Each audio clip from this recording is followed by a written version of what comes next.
start with our rapid fire, which is quite famous in list of business series. Okay. So let's begin with that. So describe yourself in 5 words. Honest, hardworking, sometimes crazy, and I think 3 is enough. So the first word that comes in your mind when I say builder. Developer. I would correct it. Okay. So which competitor project that you wish you had done? No, I don't see it like that. So there is no competition project. But yes, there are some inspirational projects that I wish I can do something like that. And if you had to name? Ritz Carlton. The best and the worst advice that you have ever received, especially when you entered this real estate market?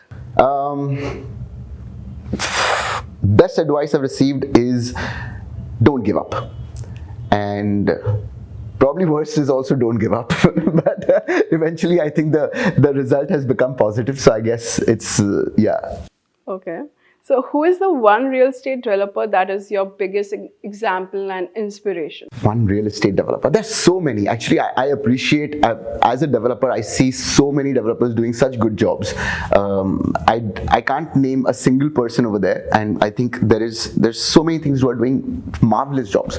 No, so many developers. If you are to name 2. In terms of amenities, I love what Lode has done with World One. Yeah. They've done a great, fantastic job at a time when this was just a thought, and how they've pulled it off. It's marvelous.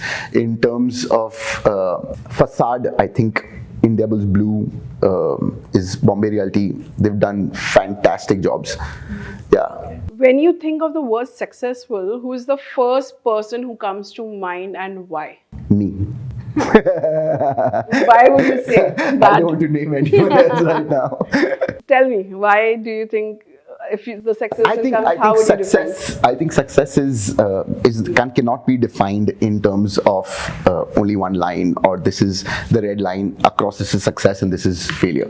I think as long as you are in the industry, you are not giving up, you're going to be there, you are standing up after failure and failure, that defines success. Who do you look for guidance and mentorship? My father. If you could snap your fingers and have founded another business, what would it be? I don't know. I think I had so many options of doing other businesses, but I still feel like if I was doing another business, I would still be dreaming about doing real estate. So. Okay. And if you were thinking about any business if you wanted to do? I think I would have done supermarkets. Nice. What is your favorite business book and why? There is this current book that I'm reading. It's called Biology. It's not a business book per se, but it's about psychology of buying, and it's just super interesting. I mean, the way the thought process is about how someone buys and what goes through their mind before they make that decision of buying. There's so many impulses that go through your head, and you might think that no, I've made a very planned decision, but it might just be a very impulsive decision at the end. Interesting. This is the way how you can tap into your customer mind also. What is your favorite documentary or movie? My favorite documentary is actually a book that I really like, which is Steve Jobs. Yeah. Yeah. So which is a documentary also and a movie also. Yeah. So I've seen all 3. So what are your morning rituals? What do the first 60 minutes of your day would look like? If you ask my wife that, it will be a very different answer. but when I get up in the morning, I like to get my me time in the morning. So I get up probably at around 6:37. I will have a cup of coffee, read the newspaper, and then head to the gym. So my first 60 minutes will be before the prep for going to the gym. And what motivates you? What keeps you going every day? Right now, I think it's going to be my daughters. Okay. Yeah. So I have twin daughters, Kaya and Chloe, and I think that is what keeps me going. So what is the best or most worthwhile investment you have made? Could be an investment of money, time, energy, or other resource. How did you decide to make that investment? And I want to be little biased over here.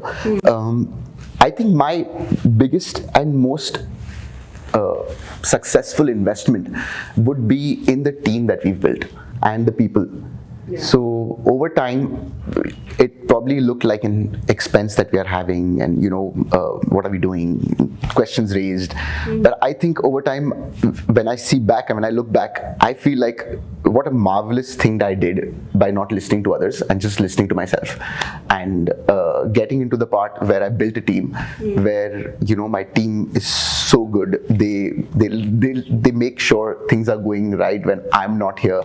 So because I keep traveling a lot to Dubai, so we are trying to expand our business circle over there as well. So they take care of things over here. So I think that is just marvelous. The gift of time is what I get. Nice. And how would you define Siroya Corp, work culture in 3 words? 3 words. Yeah. That's a very difficult question. Yeah. You couldn't describe yourself in 5 words, and fine, in work culture you can describe in 5 words. I think our work culture is it's pretty modern. It's a very youthful organization.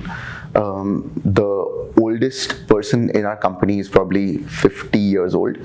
Okay. And yeah, I mean, that's it, I think. So do you have a quote you live your life by or think of often? A quote. Yeah. There are actually a lot of quotes, but one quote that comes to my mind right now is, that quote which said, "The fool didn't know it was impossible, that's why he did it." So yeah, that's striking it right now. And what is your mantra? Every day someone has like a mantra to abide by, or the thing that they keep thinking of, be the goal wise, or be, seeing a certain vision. Yeah. So what mantra you have? I think my main mantra is just to be grateful for being here, thankful, and I just every morning I do pray every morning before I leave the house, and I just thank God for everything that I have and everything I'm able to do. So that's it. That's what keeps me going. And if you had to give an advice to the aspiring young developers, what that would be? And you can easily say it in a quite lengthy way. There's no word limit to it. Everyone who's going to enter real estate or thinking about entering real estate, I think it's a fantastic industry. It is going to give you everything that you have dreamt of, provided you are willing to give it all you got. You have to be diligent. You have to be with a mindset that you won't give up. There'll be failures. We as developers who are already established developers do face failures on a day-to-day basis. There are a lot of things that don't go right, don't happen at the same pace that we thought. But it's the idea of becoming a developer is that you don't give up. You have to do that. That is the goal. So the small battles are okay. You have to eventually win the war. So that's the idea. Great. That was end of our rapid fire question. Thank you. Thank you so much, Rishabh, for joining us today in Let's Talk Business series. And it was wonderful knowing you and about your brand, your insights on the real estate market. Thank you. I hope we can have this chat again for our next upcoming Let's Talk Business Looking series. forward. Thank you so much for having me. Thank you.